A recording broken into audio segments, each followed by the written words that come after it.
Cryptography Fundamentals 8, RSA, Rivest, Shamir and Adleman. In August 1977, the Stranglers were in the charts with Something Better Change, and something really was changing, and it was something that would change the world forever.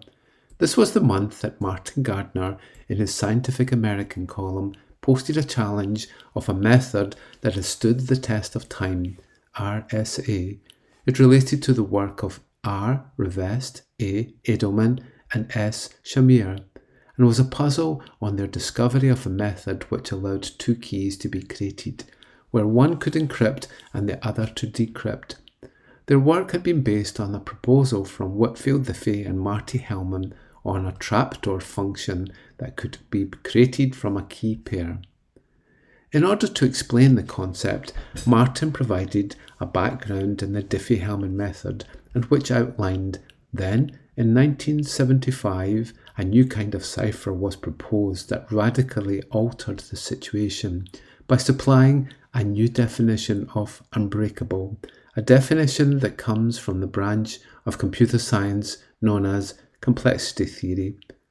These new ciphers are not absolutely unbreakable in the sense of a one-time pad, but in practice they are unbreakable in a much stronger sense than any cipher previously designed for widespread use. In principle, these new ciphers can be broken, but only by computer programs that run for millions of years. Overall, the Diffie-Hellman method has had a good run, but it has struggled in recent years to keep up with the processing power of computers. And the millions of years of running is not quite the case in a modern area, and where the original ciphers could be easily broken with the simplest of computers that we have now and within minutes.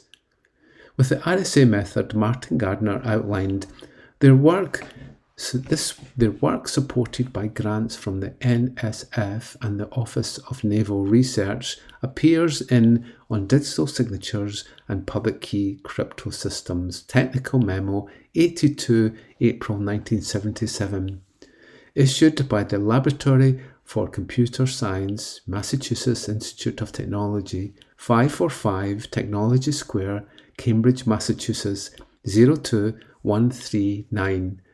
The memorandum is free to anyone who writes to Rivest at the address above, enclosing a self-addressed 9 by 12-inch clasp.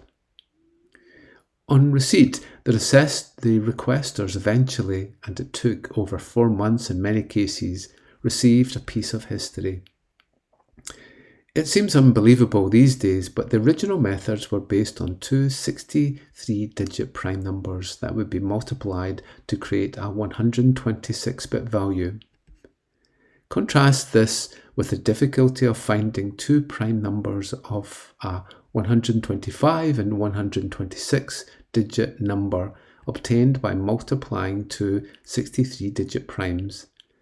If the best algorithm known and the fastest of today's computers were used, Rivest estimates that it would require a running time of about 40 quadrillion years. A 256-bit number at its maximum generates 78 digits. The 40 quadrillion years has not quite happened, and where a 512-bit keys can now be broken in the cloud.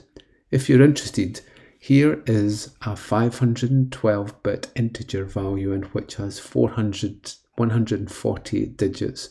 Please refer to the associated web page. The search for prime numbers too has progressed much since 1977. And by 2014, the world discovered a 17,425,170 digit prime number. The finding of prime numbers generally makes the finding of them in the RSA method much easier. So, the RSA method has been under attack for years, from both discovering prime numbers and also from factorization. Along with this, the computing power since then has increased massively. If we think about the 40 years, the over 40 years that have passed, and take a quick assumption of computing power doubling by every year, we get 1977, 4 quadrillion, 1978, 2 quadrillion, 1979, 1 quadrillion, and we move to 2020, 227 years, 221, 113 years, 222, 57 years, 223, 2023, 28 years. So we've moved from 4 quadrillion years to crack to just 28 years. And if we get a GPU card with 4,000 processors in it, it will take less than a year.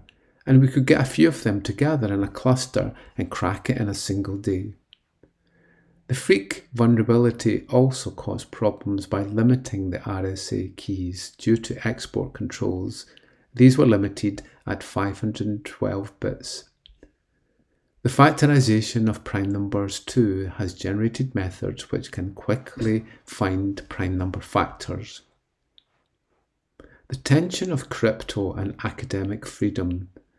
Once Martin had published the article, the requests for it came rushing in, especially as the paper had not yet appeared in the communications of the ACM. Initially, there were 4,000 requests for the paper, and which rose to 7,000, and it took until December 1977 for them to be posted. So why did it take so long to get the paper published, and also to send them out? Well, the RSA method caused significant problems within US defense agencies, and this was highlighted in a letter sent from J.A. Mayer to the IEEE Information Theory Group on the viewpoint that cryptography could be violating the 1954 Munitions Control Act, the Arms Control Act, and the International Traffic Arms Regulations, ITAR, and could thus be viewed equivalent to nuclear weapons. It even went on to quote that atomic weapons and cryptography are also covered by special secrecy laws. The main focus of the letter was that any work related to cryptography would have to be cleared by the NSA before publication. In fact, the letter itself had been written by Joseph A. Mayer, an employee of the NSA. Joseph had been embroiled in controversy with a proposal to fit a tracking device to the 21 million US citizens who had been associated with crime.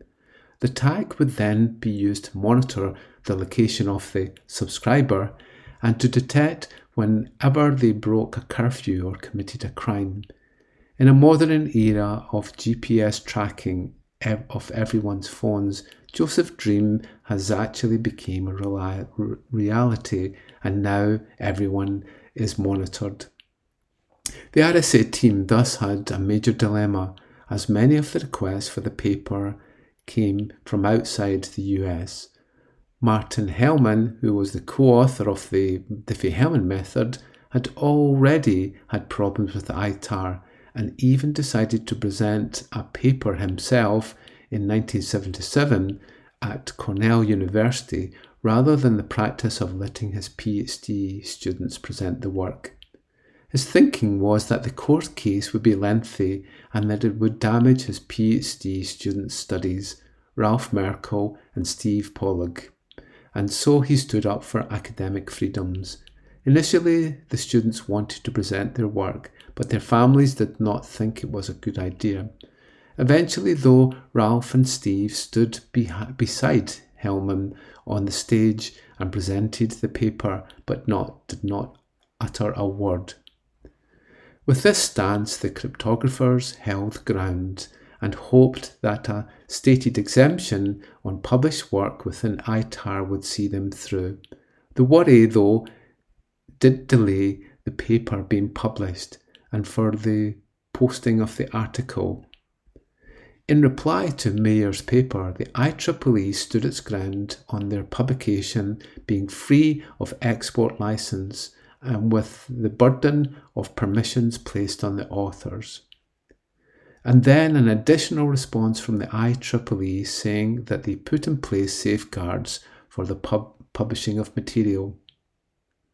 The scope of the impact of RSA was perhaps not quite known at the time, with Len Adleman stating, "I thought this would be the least important paper my name would ever appear on." In fact, Adleman has said that he did not want his name on the paper as he had done little work on it, but he did insist that his name went last. Often papers too have alphabetic orders, and if the method had been published like this, it would have been known as the ARS method, not the kind of thing that you would want to say to audiences on a regular basis. RSA. With cryptography, we typically use non-negative integer values and perform integer operations.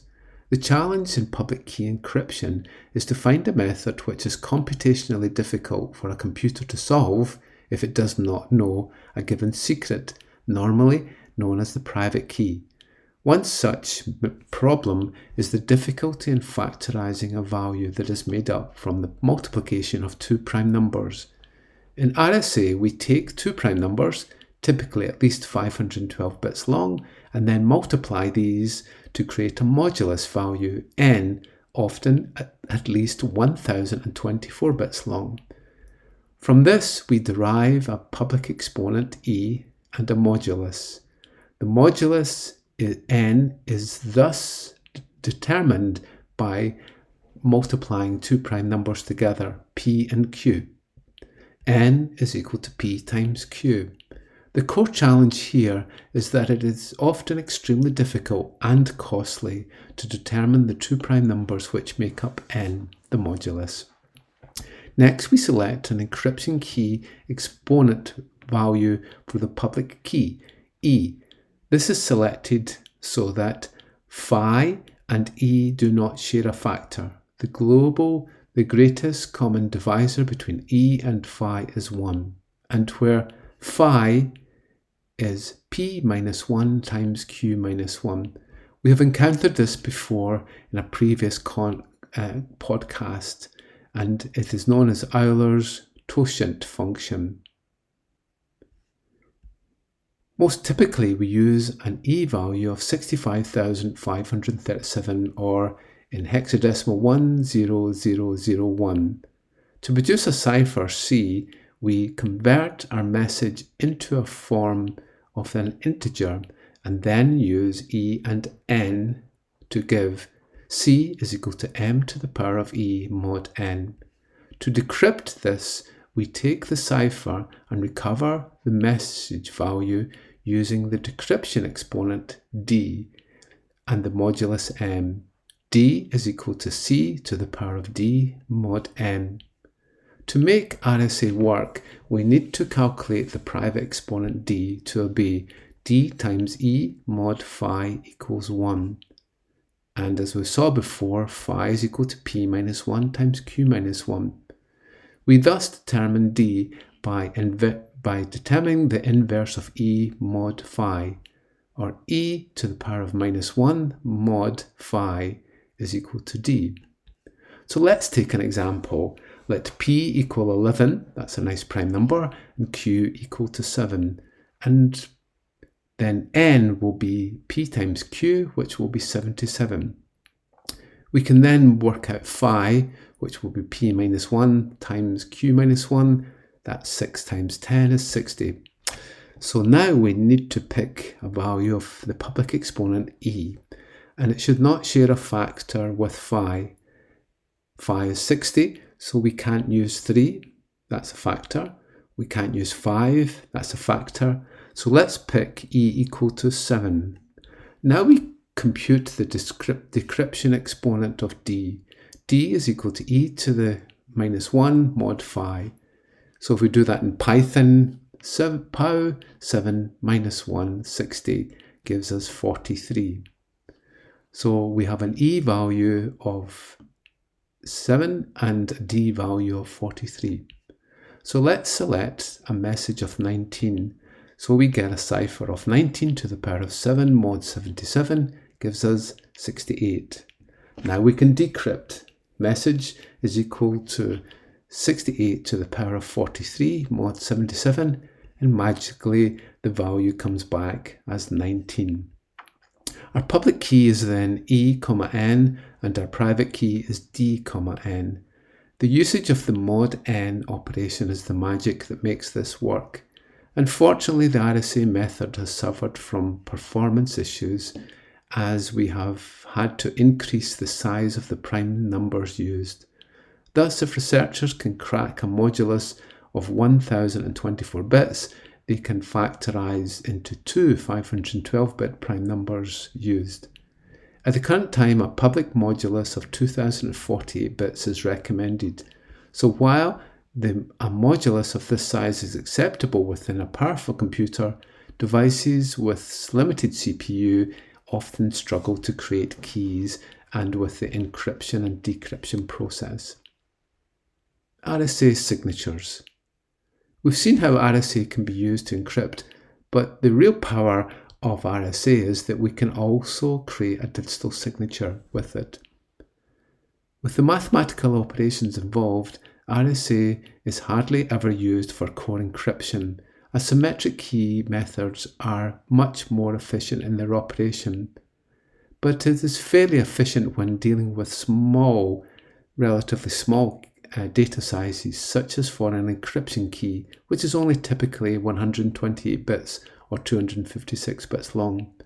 For this, Alice might protect a symmetric key with her public key, and whenever she needs to use it, she can decrypt it with her private key. Another area where RSA is used is to take a hash of a message and then encrypt it with a private key. As the hash is relatively small, such as 128 bits, 160 bits or 256 bits, it is relatively efficient to use the computing resources. When public key encryption methods come in most useful is when they create digital signatures, and where Bob can take a hash of the message and then encrypt this message with his private key.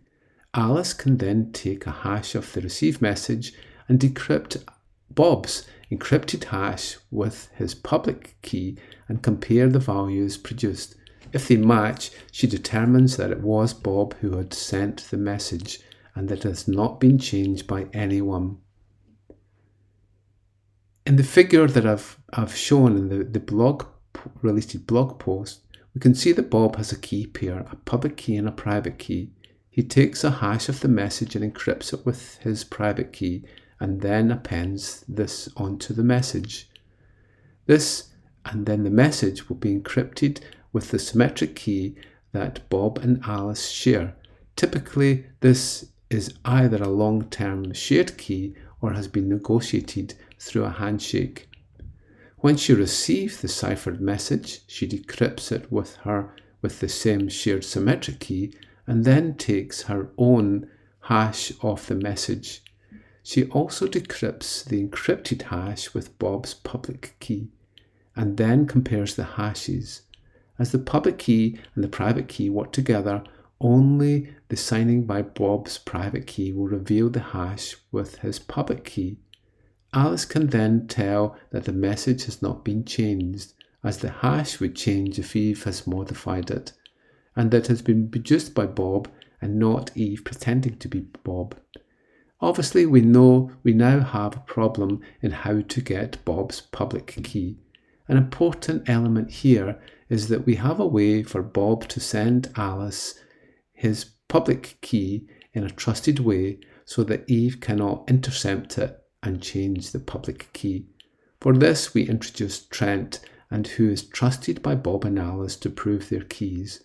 For this, Trent signs the public key of Bob with his private key, and then Alice uses Trent's public key to prove the digitally signed public key of Bob. For decades, RSA has been the main method in providing public key encryption. We often use it when we connect to a secure website and where the RSA method is used to prove the identity of the website. In this case, the RSA public key of the site is presented to the user in the form of a digital certificate, and which is signed by a trusted source. The website can then prove its identity by signing a hash of the data with its private key, and the client can check this. A typical size of the public modulus is now 2048 bits and created by two 1024-bit prime numbers, with some sites even supporting 4096-bit moduluses. So while desktop computers have all the processing power to cope with these large numbers, less able devices, such as for low-powered IoT devices, Internet of Things, will often struggle to compute these, compute the necessary calculations. In the related blog page, I've got a simple example of the usage of RSA.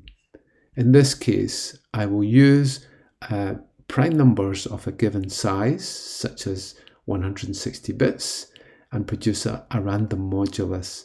Then we will take an E value of 65,537 and compute phi, and then determine the values of E and D and produce the cipher. Conclusions. RSA has been around for over 46 years and is still going strong. It can encrypt and it can sign. While the prime numbers involved have got larger and it needs to have padding applied, it is still one of the best public key methods around and still well used on the web.